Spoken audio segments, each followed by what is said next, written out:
Hello and welcome to a new summer series from your good pals at ABW.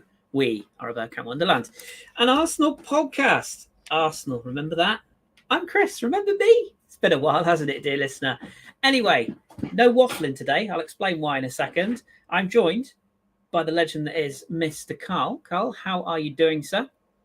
I'm not. I will never ever in my life complain it's too hot because we don't get enough hot days in the UK. Today was lovely.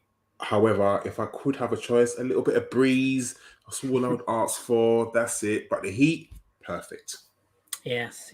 Yeah, being a runner is no joke this time of year. I can tell you that for sure. But more on that later as well. Right. So, what is this series? Well, this series is going to be over the summer. Basically, there are no rules. It is unplanned, and it is entitled, as you'll probably have already seen by the title of this podcast, "An Hour with ABW." What does that mean, dear listener? I hear you say, well, it is literally that, an hour. I am always accused on these shows of carpentering it. Well, no more. No more. Turning over a new leaf. I have a clock in the top right-hand corner of my screen. I'm about to click go. And when I do, Karl and I will talk mostly Arsenal for an hour. And when that timer runs out, that's the end of the show. So without further ado, I'm clicking go and we're getting underway. Let's go. Right then, Karl. So we're going to just talk a little bit, obviously, about kind of Arsenal news and stuff. Everybody and their uncle is doing transfer shows. Everybody and their uncle is across the players and the stats and the tactical breakdowns and the heat maps and who add McDonald's at Islington services. Not that even exists, but everyone's doing all that. So we're just going to take the ABW approach and just sort of fire some things out there. I'm going to talk to you first of all about the, I guess, hot off the press news. Fabio Vieira. Be honest, do you know anything about him? Now, obviously, Kris, I don't know if you remember that in our ABW group, I said to you just before the season ended, we need to get this guy in. And I gave everyone the stats in the ABW group. And I said to everyone, this is the guy we go for. And no one sort of replied to me. So I was like, okay. So, now that obviously Arteta must be in our WhatsApp group, he's obviously seen what I've said. And he's gone for him. No, Kris. As like every single person who's now tweeting saying, "Oh, I knew," no one knew shit about him. No one was ever screaming his name before bloody 1 o'clock today. Not one person tweeted about Fabio Vieira. The only Vieira people knew about was moaning about that we got Crystal Palace away on the first game of the season. That's the only time people were mentioning Vieira. No, I don't know. Have I heard of him? Yes, I've heard of him. Do I know anything about him? Absolutely not. I know that he plays for Porto. I know that he's 22, I believe, and he plays in midfield. Beyond that, I don't know anything else about him. Well, I mean, I'll be honest as well. I know a little bit, but I guess you'd all expect that because I have no life and I just know stuff about certain players. But I completely agree with you, Karl. You're 100% right. So many people are popping their meerkat heads up at this time of year and suggesting they know all about this player when the reality is they probably don't know a lot. But what we do know, as you said, he's 22. He's predominantly the Odegaard of Porto. He's that creative kind of flitting little player who plays behind the front two. I believe he was named player of the tournament at the Euros. I think was it 2021? It was last year, wasn't it? At the under 21 Euros. He has played for Porto, 27 appearances last season, 15 of those were starts. And I think I'm right in saying he scored 6 and assisted 11. I think I'm right in saying. So, yeah, that's a start, and he predominantly plays centrally, but has that sort of option of drifting mostly to the right, but drifts either side as well. So probably, if I was to put money on it, I would suggest he's likely to be a player who's going to be he's one for the future, but with an eye to the present, I guess. I mean, Odegaard's not exactly old himself, so you'd like to think that he'll be, one of those players that will get minutes potentially in Europe and maybe make the grade breaking through. I guess my question to you on this one, keeping it quick fire as we are, does it excite you? Is it a player? Is it sort of somebody like? Is it another Albert Sambi Lokonga? Where everyone gets very excited and then ultimately we don't see a lot of him, or is there a bit more to it to look forward to, in your opinion, on this one?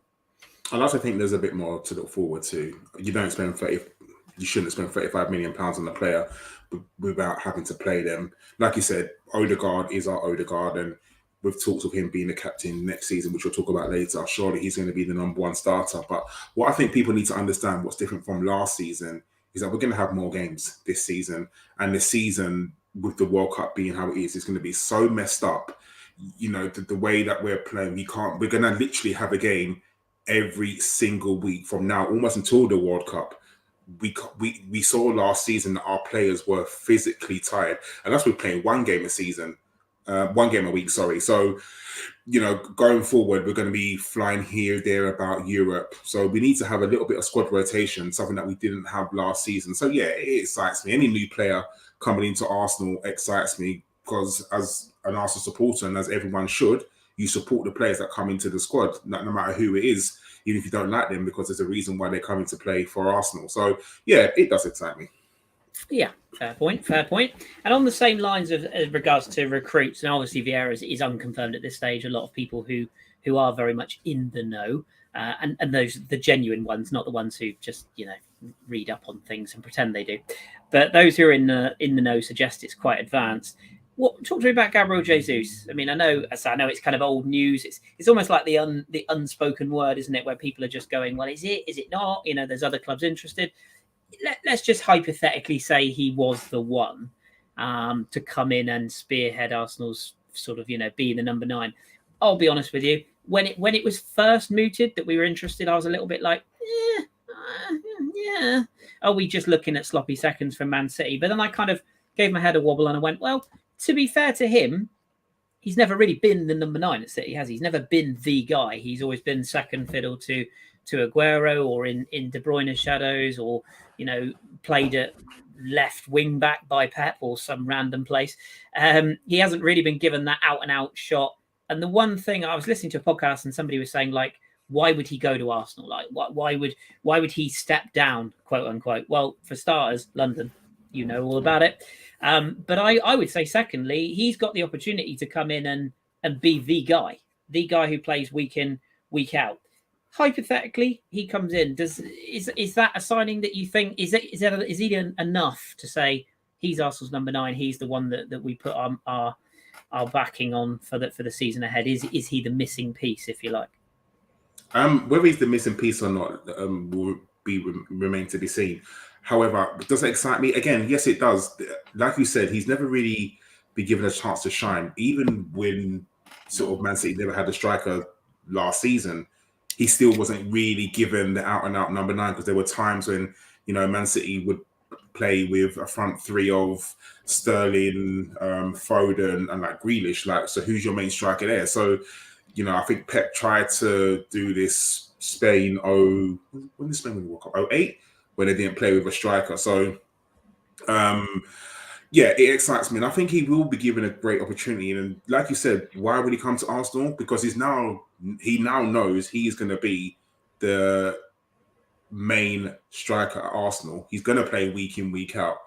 So yeah, I'm happy that he's coming. Do I think it's enough? I would like to see another tall striker, because if you think of him and Eddie, and it looks like Eddie is staying, that's 2 small little strikers.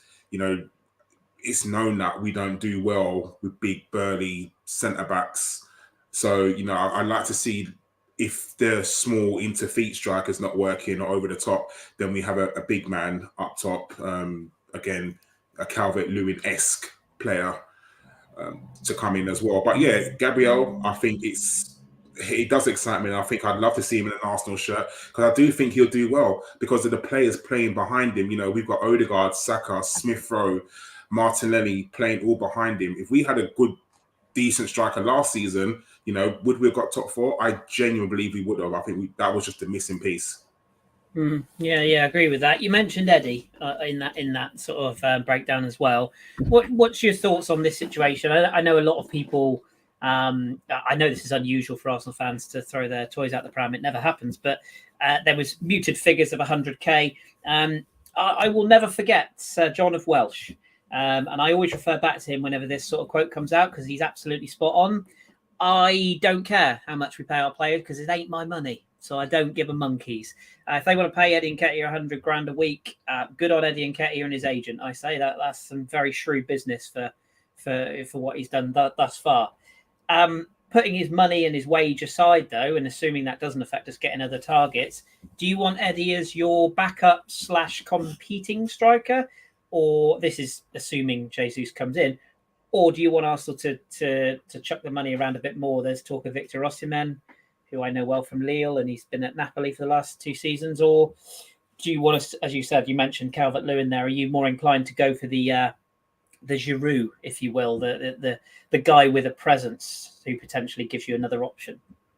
Yeah, I do. I think that we can't just have these little strikers. We have to go for a quote unquote 6 foot plus striker, because I think we need a different way of playing sometimes, with someone like Tierney, who will cross ball after ball after ball into the box, and the same if Suarez ever plays, then Suarez at right back as well. So I think we have the option. So yeah, I would like to see us go for another big man or tallish striker, but I don't have a problem with Eddie Nketiah. He showed towards the back of the end of last season how effective he can be, and with the cost of living, today's 100k is yesterday's 60k. Like, genuinely, this sounds silly, like me saying this, like, or to the likes of you and I and all our listeners, 100k is kind of nothing nowadays. So, it's nothing. So pay Eddie 100k. If he signs a 5-year contract at 100k, you'll probably find out in the next couple of years that's very, very good business. Yeah, I agree with that. And for what it's worth, I think you're right. I think realistically, I think at the start of the summer, I thought we needed 6 players in sort of 3 different categories: 2 youngsters, 2 fringe players or 2 squad players, and 2 marquee signings. And that hasn't changed in my mind so far. And I exclude Matt Turner and Austin Trusty. Is that his name? I exclude those 2 because they were kind of already done. But I would include Marquinhos, who's come in as probably one of the youngsters who I'd be sort of happy with. Again, and this is where I will 100% hold my hands up, I hadn't heard or seen a lot of Marquinhos. I'll be honest. Brasileiro is not a league I follow particularly closely. It's hard to find these days. But again, Brazilian winger, I mean, it's always a bit exciting, isn't it? It does also make you wonder if maybe Edu's dug down the back of the sofa and gone, oh, this guy sounds a bit fun. But yeah, I mean, he has the look and the sort of the stats of a youngster who could be quite exciting. Are we looking at maybe another potential Martinelli, somebody that takes a couple of seasons to settle and then becomes an influential player, do you think? I mean, let's hope so. I think when Arsene Wenger used to do it, pick these little gems up and everyone would be like, who the hell's that? And then somehow, turn out to be an absolutely brilliant player, Anelka, just to say on the least.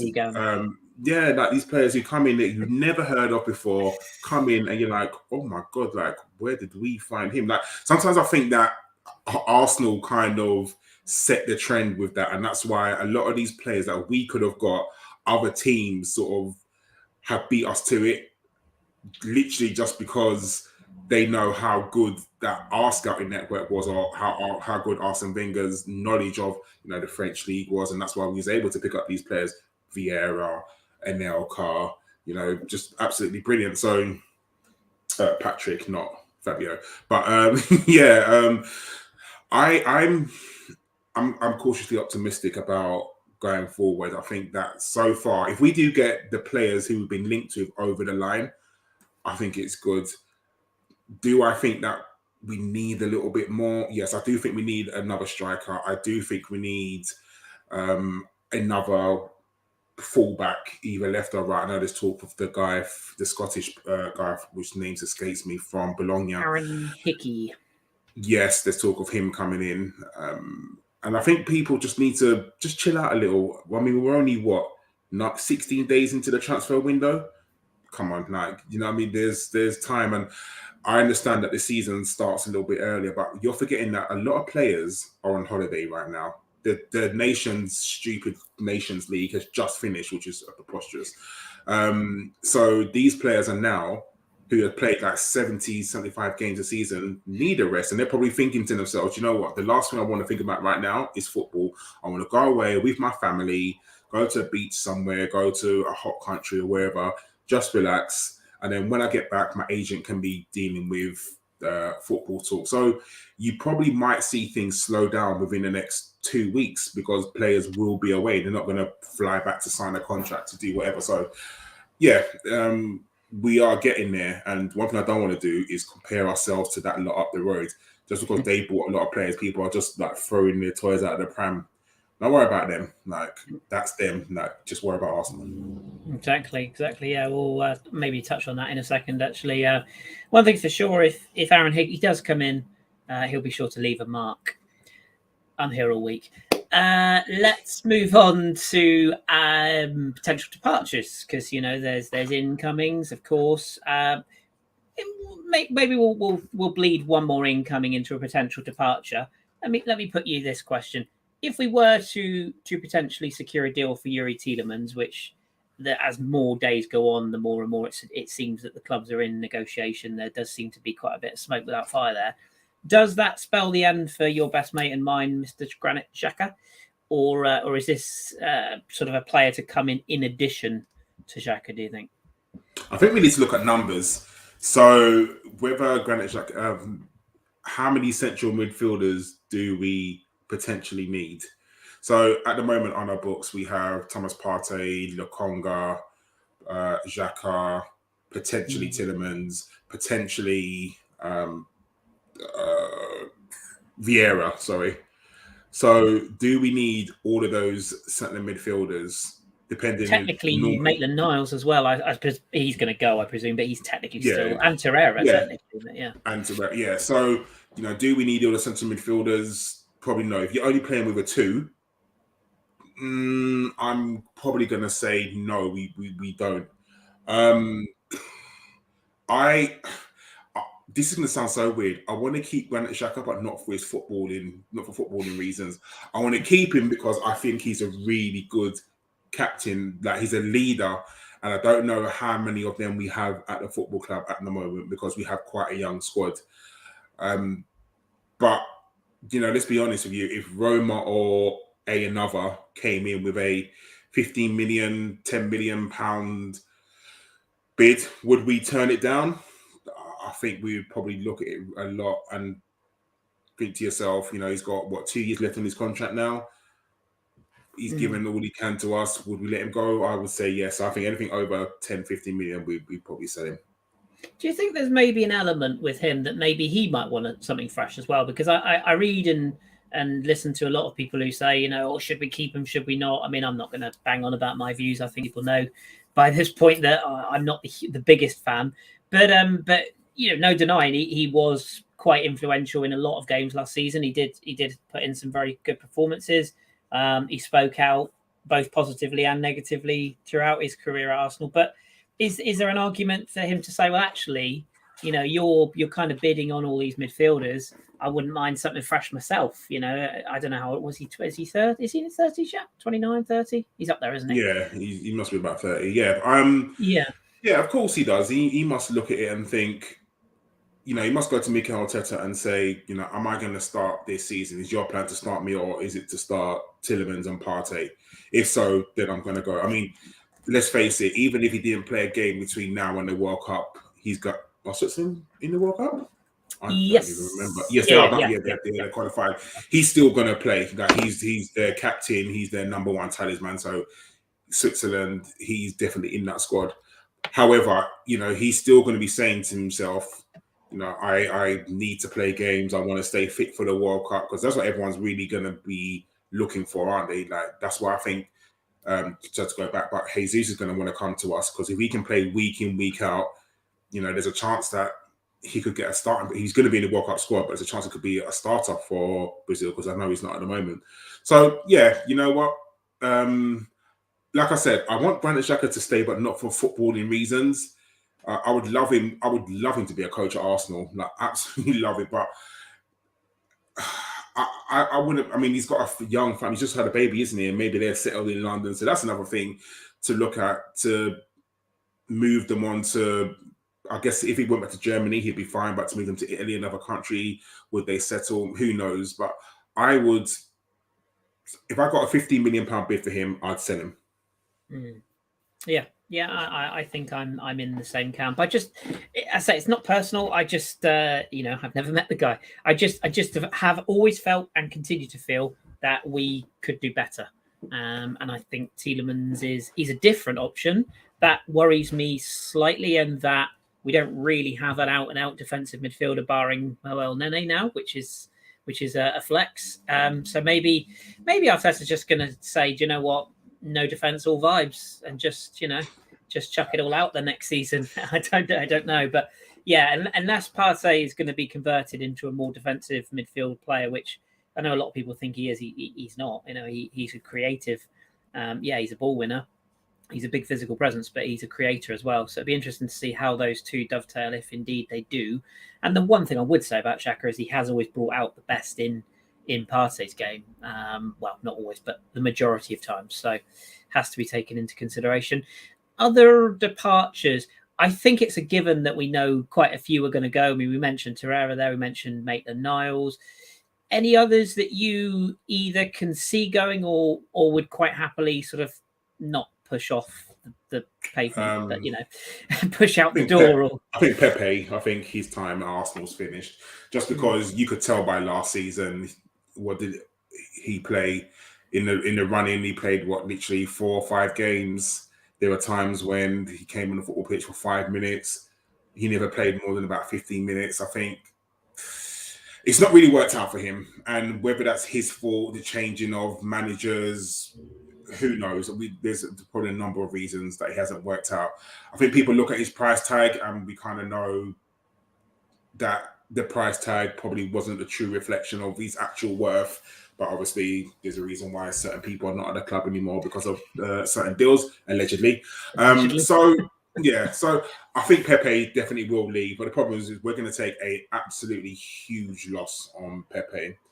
But, what is Arsenal without taking a loss on players? That's what we do now, isn't it? So, yeah, where he goes, I don't know. I don't know if he goes back to France. I don't know if he goes to Italy. Who knows? Stays in the Premier League.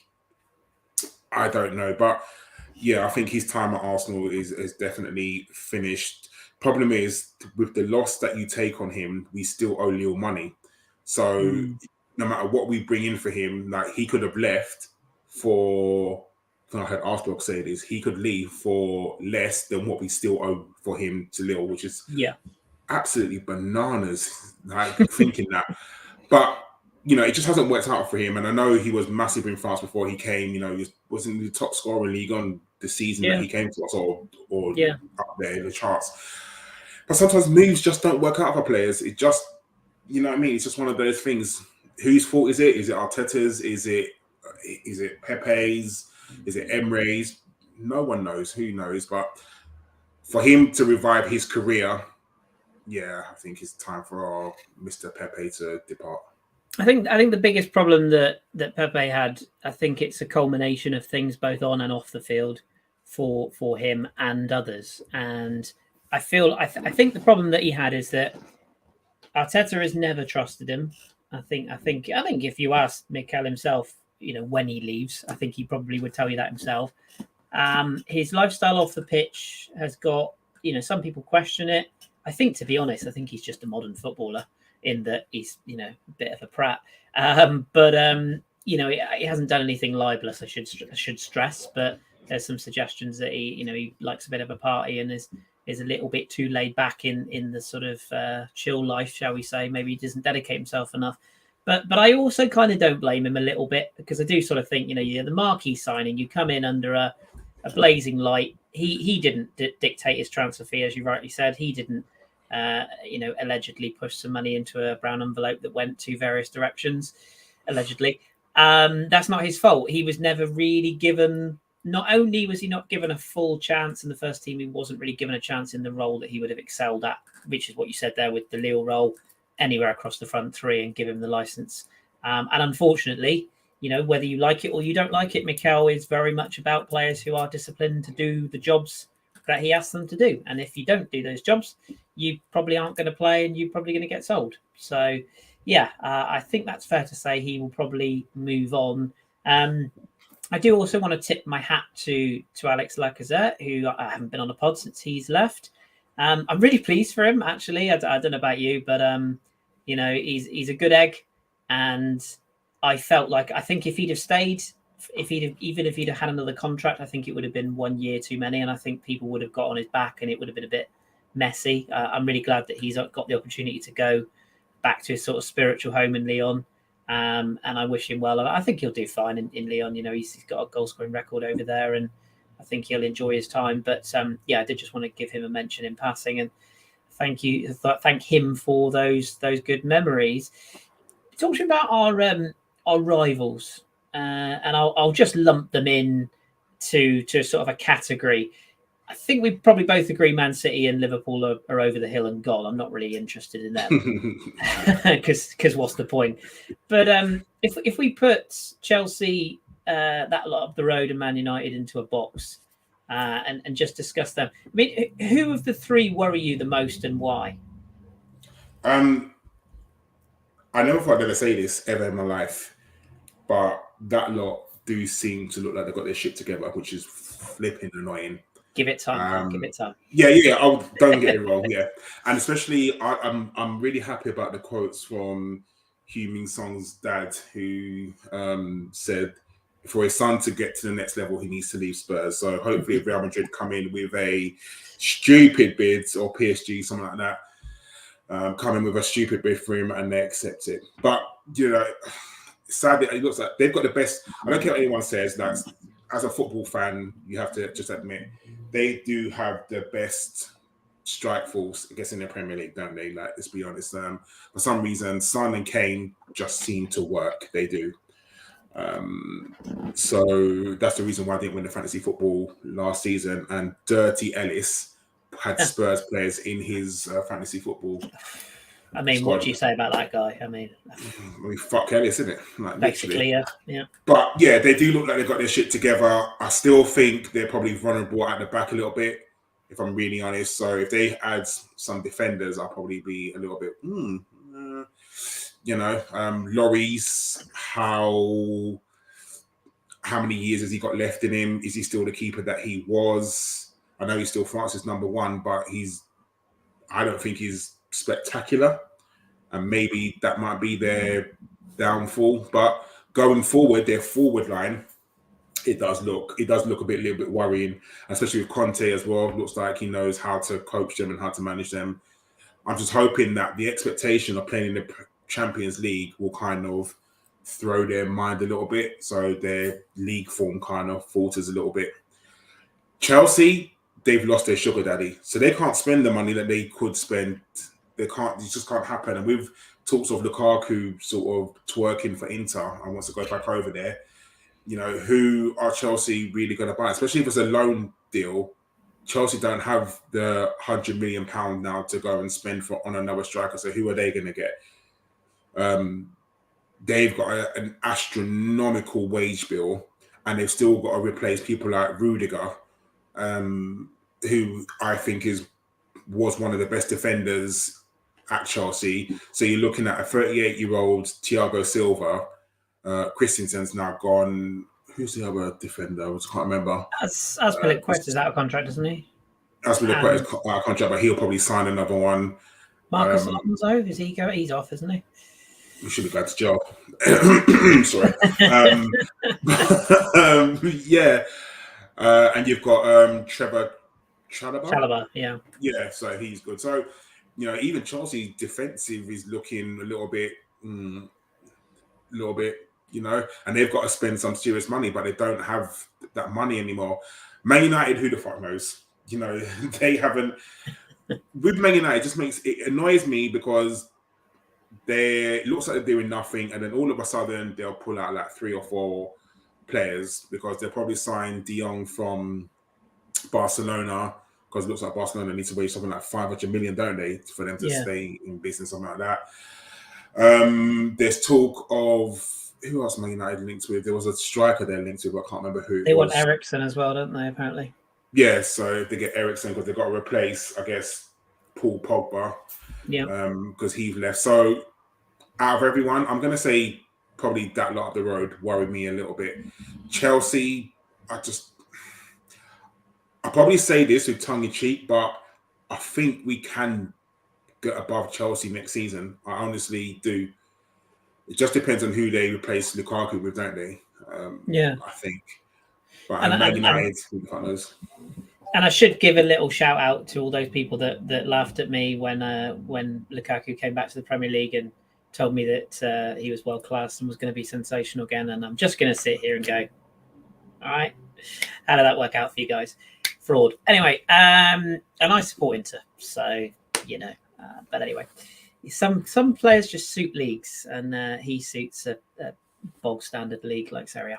Anyway, before I upset John, let's move on. Man United, I think, just to address that myself, I think Man United worry me the most, just purely because they are literally a box of God knows what, aren't they?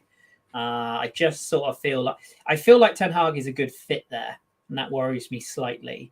Their summer business, I mean, ultimately, whatever way you look at it, they are going to be spearheading their strikers with a 39-year-old, as good as he is, both in and out of court. Allegedly. He will score goals, but he can't do it forever. Just like Harry Kane can't do it forever for that lot up the road. So I do think they're going to need to add to that. But my slight concern with United is the sort of players they're being linked with. I'm going to put Danny van der Beek into my fantasy team next year because I think you'll see a different player under Ten Hag because he got the best out of him at Ajax. And if they do add Eriksen, they're basically rebuilding the Ajax midfield with De Jong as well. And some of the other players they've been linked with, I mean, Rafa Varane can't be that bad again. David De Gea is still a consistent keeper. Yes, there's a lot of work to do there, and it could all fall flat on their faces, but I don't think you can rule them out. Spurs, like you said, I mean, it's Spurs. I've never once sat on this podcast and given them any credit. I'm not going to start now. Wouldn't say I'm worried about them because they're Spurs. And I'm certainly not concerned that they're signing Basuma. I know a lot of people lost their shit over that yesterday. I don't know why. I just don't. He's a good player. He's a very good player, but he's nothing more than a good player. And as I tweeted the other day, talk to me about Tanguy on Ndombele. How did that work out for them? Not very well. And then as for Chelsea, they're an unknown quantity, aren't they? I mean, this new owner, I mean, he's clearly still got a bit of money. There's talk there. There's talk of them bringing in Jules Koundé, who is a very good centre half, a French international from Sevilla.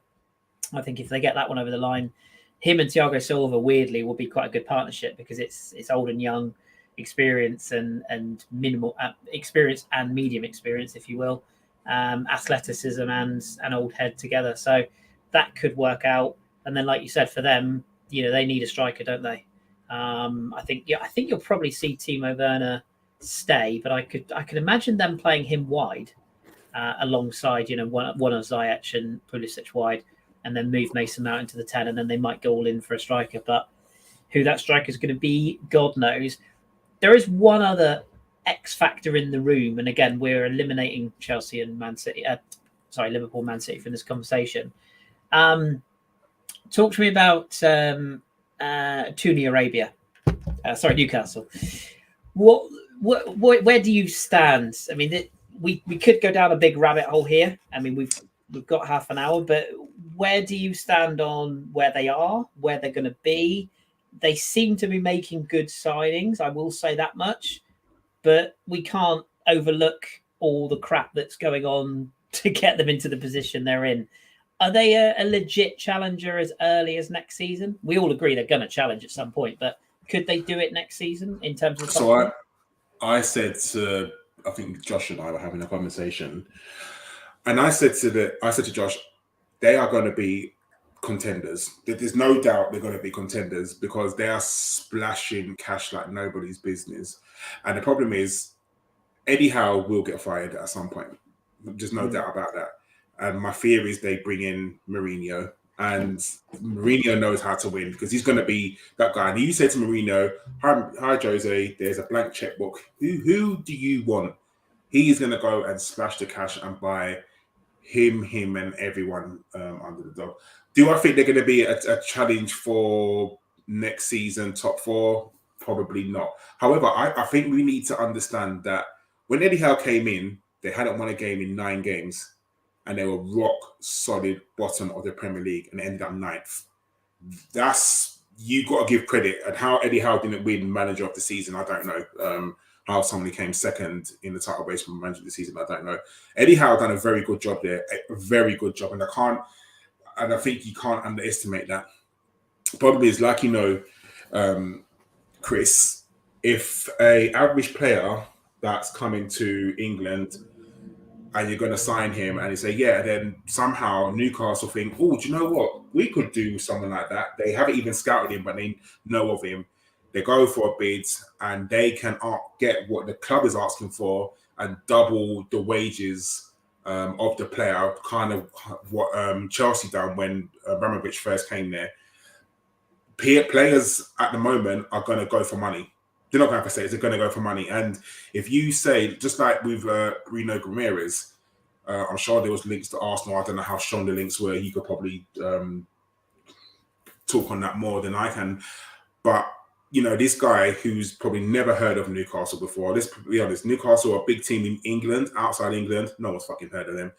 And I have no doubt that his wages will probably tripled from France to come to England. And who's not gonna, let's face it, Kris, if a company come to you and said, Mr. Carpenter, we're gonna triple your wages, can you come and work for us? You're gonna be like, where the fuck do I sign? Like everyone. So Newcastle will challenge, and I think Newcastle will probably go out for a cup just to show that we're really about this. Do I think they'll challenge top 4? No. Do I think they'll be in the top 6, 7 to try and get a European place next season? Yeah. I think the money they're spending, surely the owners will say, we need to get into Europe at somehow. I think the Eddie Howe point is a really good one, because there's not just Jose Mourinho, but there's also Maurizio Florentino, who's now available. And I think he's tailor-made for that job. I forgot about him. Yeah. Put him into a sort of a mid-tier club like he was at Spurs, and for all his faults, and he has many, trust me. It would be a good club for him. Because Eddie Howe only signed like a 2.5-year contract, and I guarantee his wage isn't up there. So Eddie Howe loses like 2 games in a row. That's the impetus, and you probably say, okay, cool, we get rid of you. All right, Pochettino, come in, and there you go. So yeah, you're probably right about that one. Here's a prediction for you. Eddie Howe gets the bullet by Christmas because Newcastle aren't necessarily performing. England fuck up the World Cup. I mean, that's standard. I had to. I'm very hungry. Anyway, and Graham Potter leaves Brighton, manages England, and Eddie Howe goes to Brighton down on the south coast. There you go. Perfect triumvirate, all set into a nice place. All perfectly lined up there. So that's what I think is going to happen, but we shall see. Okay, and just in general, we'll just touch on the. We will take some questions, by the way. So I'll let you pick out a few of those if you like. I will probably save the last 10 minutes for questions. So we've got about 10 minutes before we get to that point in time. Fixture list. You're a regular Arsenal visitor, if you will.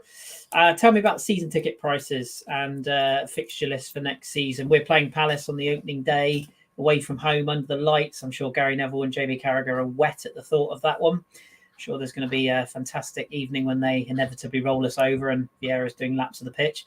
But what's your thoughts ahead of the next season? And you don't have to tell the listeners, but would you say the season ticket prices reflect where we are as a club, or what you're having to pay to go to games now?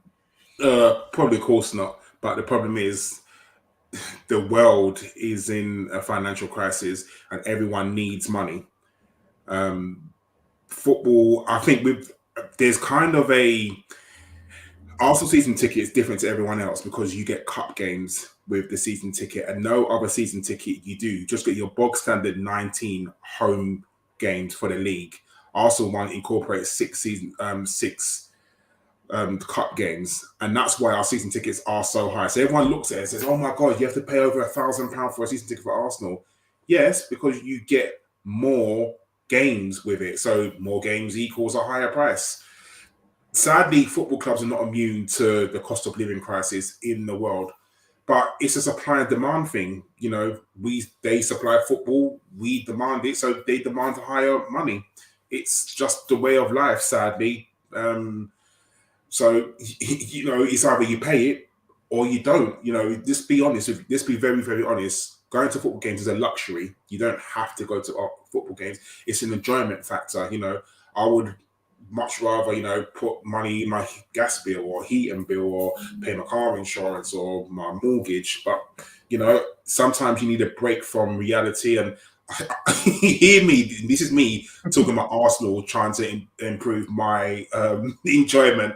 Your well-being. I know, Jesus Christ, like, my words, like, could have fit a worse club. But you know what? It's whether Arsenal win or Arsenal lose, it's still something to talk about, camaraderie.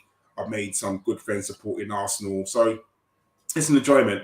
The fixture list, do you know what? We have to play the other 19 teams in the league at some stage. So whether we play them at the first game of the season, whether we play them the last game of the season, shit, it is what it is, isn't it? Like, what can you do? You have to play these games. You can look at the fixture list and scrutinize them. Of course we are, because in April, I'm sure we're playing Man City and Chelsea back to back. And I think we've got Liverpool in there somewhere as well. I'm sure I saw that. Yeah, I think you're right. Yeah. My issue, I guess, if I'm going to have one gripe about the fixture list, and it's definitely not about playing Palace first game of the season under the lights. Like I said, if we're Arsenal Football Club, if we are worried about playing Crystal Palace away on a Friday night, then fuck me, we have really, really regressed as a football club. So, do you know what I mean? It's for me, it's one of those things. My issue is, why is it that we always have to play Spurs away the second half of the season? Why can we never play Spurs at home, Spurs away first, and then play them at home afterwards? That's my only issue. That really pisses me off. But do you know what? The running is where it is. Like, we've got, I think April is going to be a really hard month. We've got Liverpool away, we've got West Ham at home, we've got Man City away, Man City away, Chelsea at home. That April is a very, very hard April, but hopefully we've got the league wrapped up by March. Would you say, Chris? Like, surely at home to Palace, like, we probably wrap it up by then. Yeah, should be done by then. Yeah, jobs are good and happy days. We'll move on, you know. Yeah, so like Danny's got it on the screen for anyone watching on YouTube. You know, you look at even October, home to Tottenham and home to Liverpool. That's hard as well. Same at home to Man City as well. So, you know, but at the end of the day, like I said, Chris, we have to play these games some way, somehow. So, fuck it. Like, get them done. You know what I mean? Like, yeah. The key for me is a good start. I mean, you look at August and you look at those 3 home games in particular, and arguably the 2 away. Palace away is never easy. Like, let's get it right. But as you rightly said, we shouldn't be afraid of it. You know, Leicester at home. Leicester will be better next season, you would think. Bournemouth are a freshly promoted club, as are Fulham at home. And then Villa, I think they're going to be better. They've made a couple of good signings. Diego Carlos is a really good pickup. But from that August fixture of 5, you would be looking at us hopefully taking at least 3, maybe 4 wins from that and getting off to a better start, because we never really fully recovered from those 3 defeats at the start of last season. We did really well to get where we were in the end, but you do look back at that and think, oh, what if? So, and a couple of interesting fixtures sandwiched in the middle of that as well. I mean, I would love to see the Europa League sort of swapped in there. So who we've got, I haven't looked to see the Europa League there, just to see who we've got after we play away. And we haven't had the draw yet, have we? So when we could be playing in bloody, you know, like northern Afghanistan or somewhere. I mean, it could be literally anywhere in a midweek. I was going to say deep dark is Moscow, but that too. Yeah, although I suppose we won't go to Russia. No, that's not going to happen. That's what I was saying. No. That's not going to happen. But do you kind of get me? It could be still a long journey to come back. So yeah, it'd be interesting. Even a midweek trip to somewhere, you know, like it's sort of furthest away in Scandinavia or any of those trips, unless it is literally sort of France, Spain, Germany, it's going to be a trip. And some of the players we've got now are not used to that. I know we've got some of the youngsters played in that Europa League campaign a couple of years ago and a bit more used to it, but there's going to be plenty of players that aren't used to it. Hence, we need that little bit of I would never moan about having to play in Europe. Like I would take playing in Europe every day of the week. So yeah, and this is why like you said, Chris, this is why we need players and have a squad rotation for games like this. So and potentially a winnable tournament as well. I mean, if you look at it, it's potentially winnable if we get through the first few stages, which you'd like to think we would. So yeah, and the best part is we get to have BT coverage, so that'll be great. I can't wait for Michael Owen to talk bollocks again. One other question that's Arsenal related before we just do a little bit of any other business. Kits, you a fan this year? What do you reckon? I like, people don't, but I like a collar on a home kit. I've always have done. So the home kit I like. That pink kit is looking very sexy. I can't lie. So is the black one. Both of them. So I haven't got the home one and I won't get the home one. Will I get the black one? Definitely. Will I get the pink one? Maybe. But the black one, definitely. I think Arsenal done well this season. Like, they do look very, very nice. But if there's one thing you can... There's one thing you can rely on Adidas for, it's bring out some good merchandise at key points throughout the season. So if we lose the first three again, expect a fourth kit by the end of August. I was saying after Palace away, somehow they're going to release a new retro training top. Like they've just got them lined up for certain key points of the season. So the hybrid edition or something. Yeah, but I like them. We are a marketing dream. But yeah, like you, I don't mind the home kit. And I do like the fact we have red socks again. I'm very happy with that. We've always had too much white in these bloody kits. I don't like it. So the hoops was nice, but the red socks, I'm a big fan of that. So they are. Danny's just put the three kits on the screen again. And that pink one is a little bit spicy. Right, before we take some questions for the last 10 minutes, just a very quick any other business, because ABW, we can talk about whatever we want. So we're going to Top Gun. Did you see it? Have you seen it? What do you reckon? Haven't seen it. I won't see it. I'm not a Top Gun fan. I'm a Tom Cruise fan. I like Jack Reacher. Jack Reacher was a very good film, both of them. No, I'm not really. Top Gun was not really my era. He's a bit before my time. I probably will not see it.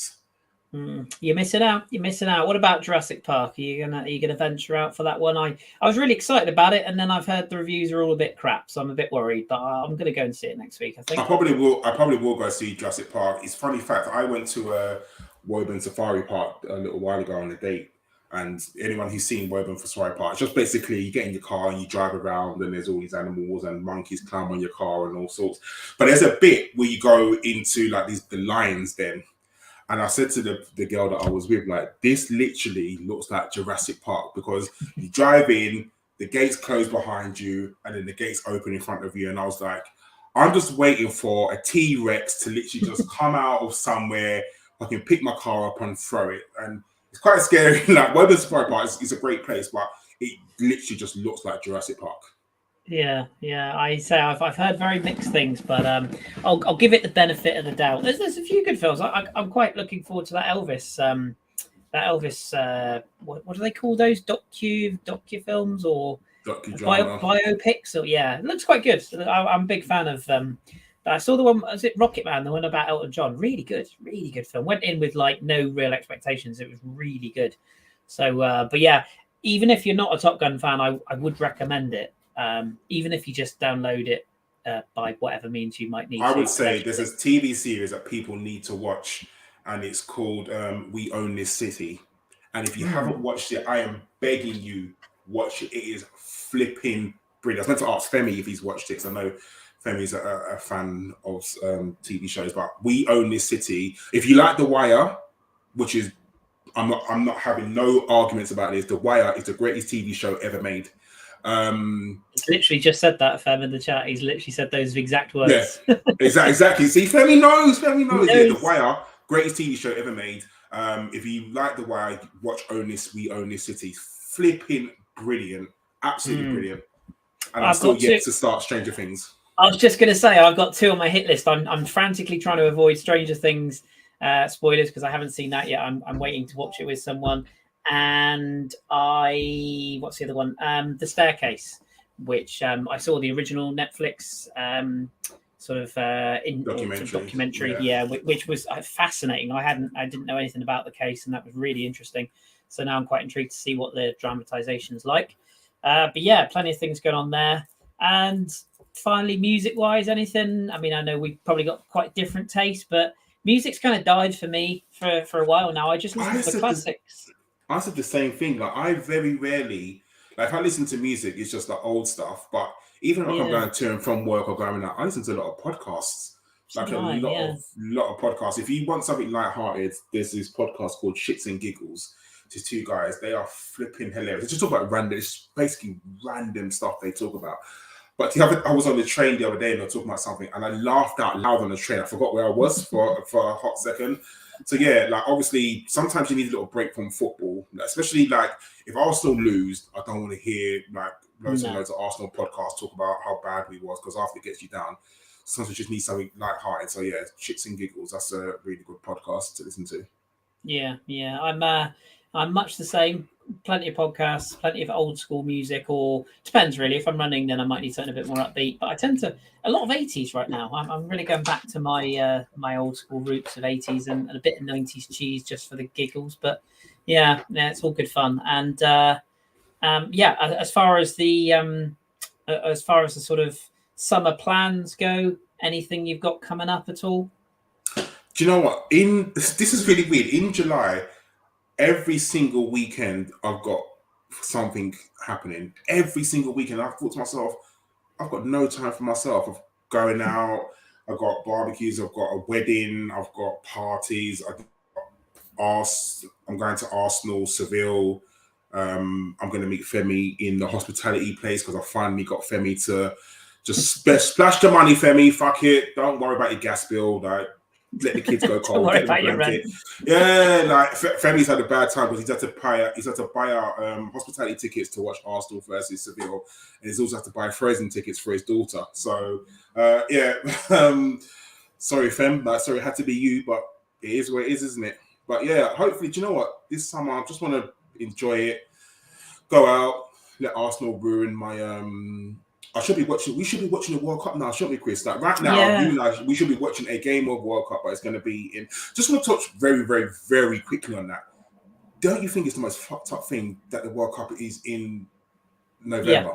Yeah, totally. I can't get my head around it at all. I can't even think about how it's going to be. And you know, one thing that you're going to see this season, all of the leagues across Europe, I know there's the running gag of Liga's a Farmers League.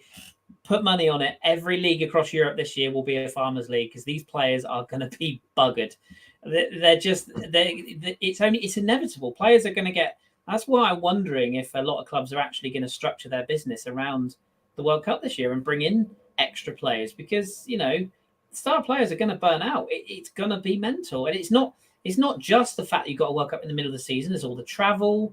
There's the change of managers when they go from their clubs to their national teams. There's all the press that they're going to have to do. And don't forget, of course, how England or France or Spain, however they train, will be very different to how Arsenal train. Just so many different things. There's going to be so many. Dom is probably the best person to ask about this if you tweet him about it. But the amount of soft tissue injuries you're going to expect this summer. Leading into next season already is going to be high with the Nations League games we just had, but then leading into a World Cup, it's going to be nuts. And then based upon those two games that I didn't watch either of them, I have to stress, but congratulations Australia and Costa Rica, but they were not classics, were they? Those playoff games that they played in Dubai with the fake air conditioning. So and that's without even mentioning the fact of the humanitarian laws over there. And, I'm not going to pigeonhole England fans. I know we're not the best behaved, but any fan that goes over there and misbehaves, whether it's drinking too much or, you're not going to come home. So just please, for God's sake, either don't go or be safe because, I dread to think I dread to think what's going to happen. I dread to think more what you're not going to hear happens because there will be a lot covered up at this World Cup. Mark my words, and that's that's a scary thought. Yeah, yourself, people, trust me. But you're right. You're absolutely right. It's going to be nuts. Right, we've got about 7 minutes to take some questions. Have you seen anything in the chat box that has caught your eye? We'll just do quick fire answers on these. If you've got anything, chuck it our way, and we'll splice these in. I will scroll up. I did see a few. There's one from Phil straight away, and he asked about what do we do with Torreira. We need to sell him, but we're not selling him for the price. So we agreed a price with Fiorentina, didn't we? 14 million, and they tried to lowball us and come in with a bid of 7 million. Fuck off. Fuck off. No. Yeah. I would rather keep him. I genuinely would rather keep him than selling that for that price. Like the problem is around Europe, teams do not have money. No.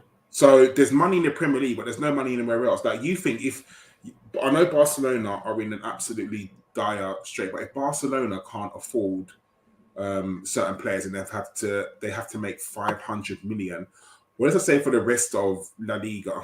Who Barcelona and Real Real have splashed some fucking money this season, haven't they?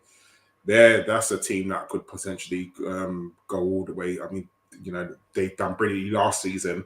But this season coming up, geez, like their midfield is looking rather sexy.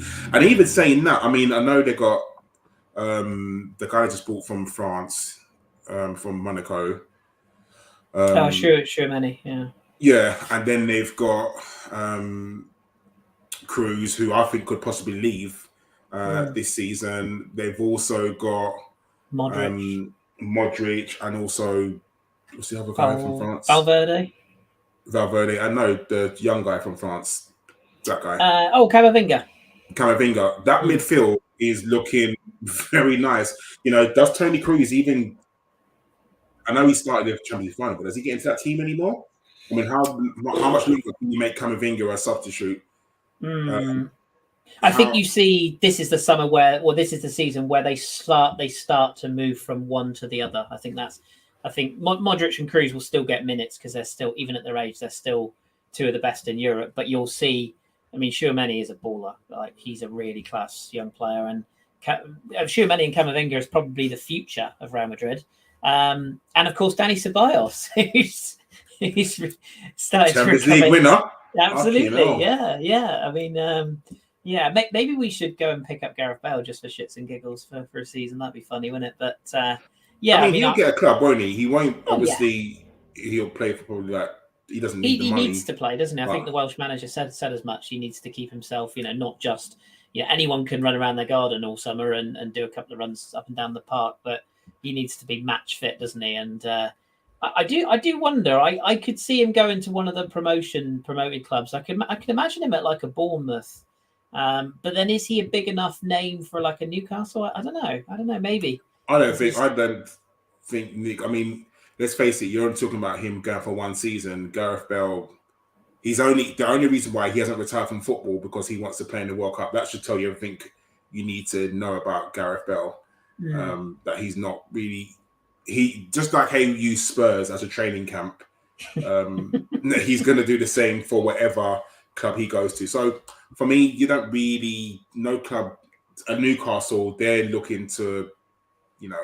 Bigger and better things, I think. So yeah, definitely. Oh, one thing I want to ask you about, Chris, is Reiss Nelson. We haven't really spoken about him very quickly. What do you do with Reiss Nelson? Do you keep him? Do you sell him? I think he's beyond the loan, so I think he's personally. Yeah, I think he's fodder. I think he falls into the Maitland-Niles category of fodder. Unfortunately, like I like him as a player, and like you said about Pepe, sometimes a player is just there too long. And I felt like he probably should have gone on loan when he had the opportunity before. The only thing that makes me wonder about him is there is suspicion, or there is some suspicion that we're going to loan out Kiddo Taylor-Hart to Birmingham, who's up and coming. And we've got this other we've got Miguel Aziz, and who's the other young winger that they're excited about? I've forgotten his name now. And we got Charlie Patino. There's a few of those, and I wonder if they keep them around, is there room for Reiss Nelson? Like if they go out on loan, is there room for Reiss Nelson? But for me, I think he's got to be fodder now. you know, if Feyenoord would offer 8 to 10 mil or someone of that ilk, surely he goes, I think. Yeah, I'm inclined to agree with you. You can't get another loan. I think it's time for him to actually leave, just like with Maitland-Niles. It's time for Maitland-Niles to actually leave. Yeah. Too much loans now. As a famous man once said, it's time to go. Indeed. Rest well, Claude. Rest well.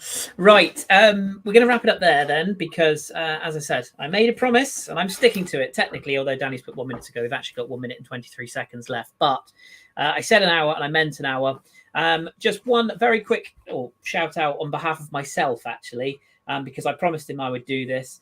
There's a chap who I've got chatting to on Strava, actually, which is a running app for those who don't know. And he popped up on my Strava. I got a random notification. I was like, who? I don't even know who that is.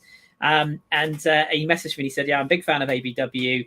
And I just don't have social media. His name is Paul Turner. So, Paul, if you watch him, I promised I'd give you a shout out and I'm going to do that. Thank you very much for the kind kudos that you give me on my runs. And with that in mind, one very cheap plug. Over the course of June, I am running a challenge, which I've almost already completed, which is kind of nuts, really. But those of you who know me well, or maybe don't, I don't know. I had 2 cats until recently. Unfortunately, I lost both of them just due to old age and an illness. Unfortunately, it's kind of sad. I missed them greatly, Bob and Tom, but they are no longer with me. So I wanted to do something to give back to people who do help out, domestic cats, pets, if you will. So I took on a challenge for Cats Protection, which is a charity based in the UK who raise money, basically. Thank you, Danny. That'll be my stopwatch. But yeah, I wanted to raise money or try to raise some money just to help out with people that were giving some support to animals in need, basically. So I'm running a challenge. This is my beautiful yellow shirt that I got from Cats Protection, just to prove that I am actually doing it. And there's my Instagram handle on there. If you want to contribute, as I say, this is not a beg. It's entirely up to you. If you've got a spare couple of quid, I think it's a £5 minimum. I may be wrong. If you go to my Instagram page, which is the same as the one you see on screen now, Casey_runs. I do have it on Facebook, but I never use Facebook. So on my Instagram page, you can donate if you wish. If you don't want to, that's absolutely fine. I've already made £100, which was my target, which is amazing. But any more that I can raise, fantastic. I've completed 100k this month already, and 126k is the total I need to do. So barring my legs not falling off, I should be able to achieve it. So thank you very much for allowing me the time to say that. That's all from me. Karl, thank you very much for being the guinea pig, and being a fantastic guest as always. I feel we've achieved a lot in an hour. Amazing, isn't it?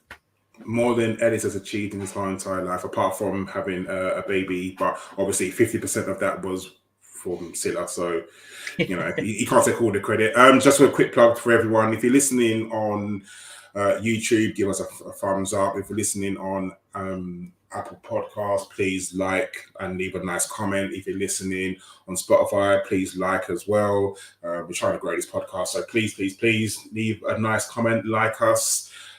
Give us a thumbs up on YouTube, all that jazz. And you will hear from us. Well, Danny, if he's not a lazy shit moaning about, he doesn't want to come on. John, we're going to have more content next season. We haven't had our annual meeting, have we, Kris? That to talk about. Danny to moan at us to say, you guys need to be available more next season, blah, blah, blah. The ABW AGM. Yeah, literally, that's what it is, isn't it? Like, it is. Oh, my gosh. But yes, hopefully the next time we speak, we will have a signing to talk about. Yes. Emergency podcast. I wonder what I wonder what his chant's going to be, like the Vieira chant. Okay, if only we had something that would work for that. We'll have to have a board meeting on that as well. Where does it come from again?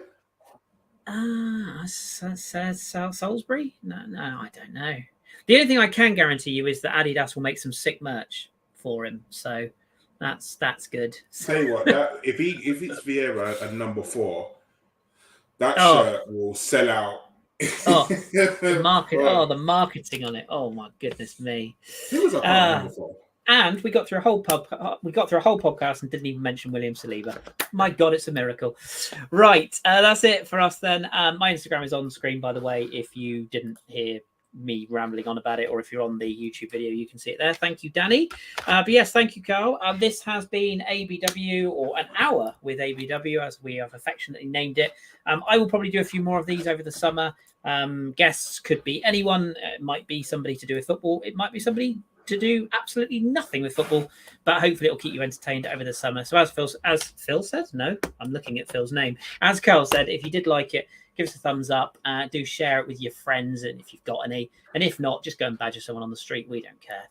Thank you very much to the chat for being here. Thank you very much for Danny for pressing the buttons. Especially thank you to Karl. And that is it. Many thanks, and we'll talk to you very soon.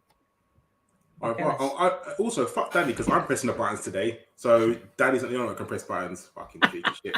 Right, take care, everyone. Thanks, Kris. See you later. Cheers now.